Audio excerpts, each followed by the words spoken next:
বাংলাদেশ জাতীয় ক্রিকেট দলের সাবেক অধিনায়ক তামিম ইকবাল 24 মার্চ 2025 তারিখে হৃদরোগে আক্রান্ত হন।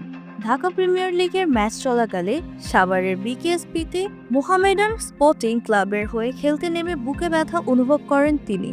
তাৎক্ষণিকভাবে তাকে সাভারের কেপিজি স্পেশালাইজড হাসপাতালে নেওয়া হয়, যেখানে তার হার্টে ব্লক ধরা পড়ে এবং সফলভাবে রিং পরানো হয়।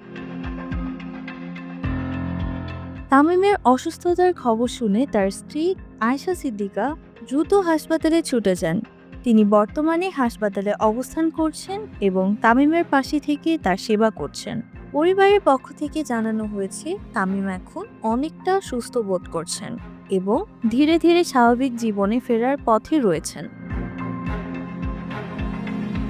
এদিকে তামিমের দীর্ঘদিনের সতীর্থ ও বন্ধু সাকিব আল হাসান তার জন্মদিনে সামাজিক যোগাযোগ মাধ্যমে তামিমের সুস্থতার জন্য দোয়া চেয়েছেন।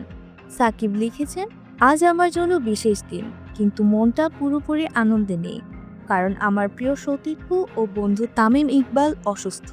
তামিম, তুমি বাংলাদেশের ক্রিকেটের অন্যতম বড় শক্তি। তোমার দ্রুত সুস্থতা ও মাঠে ফিরে আসার জন্য দোয়া করছি। ইনশাল্লাহ তুমি খুব তাড়াতাড়ি সুস্থ হয়ে আমাদের মাঝে ফিরে আসবে। বর্তমানে তামিম সিসিইউতে পর্যবেক্ষণে আছেন এবং পরিবারের সদস্যদের সঙ্গে কথা বলছেন। চিকিৎসকরা তার শারীরিক অবস্থা নিবিড়ভাবে পর্যবেক্ষণ করছেন এবং আশাবাদী যে তিনি দ্রুত সুস্থ হয়ে উঠবেন। সর্বশেষ আপডেট অনুযায়ী তামিমের শারীরিক অবস্থা স্থিতিশীল এবং তিনি এখন শঙ্কামুক্ত। চিকিৎসকরা জানিয়েছেন পর্যবেক্ষণ শেষে শীঘ্রই তিনি হাসপাতাল ছাড়তে পারবেন। দেশের ক্রীড়া আঙ্গন ও ভক্তরা তার দ্রুত সুস্থতা কামনায় সামাজিক মাধ্যমে শুভেচ্ছা ও দোয়া জানিয়ে যাচ্ছেন।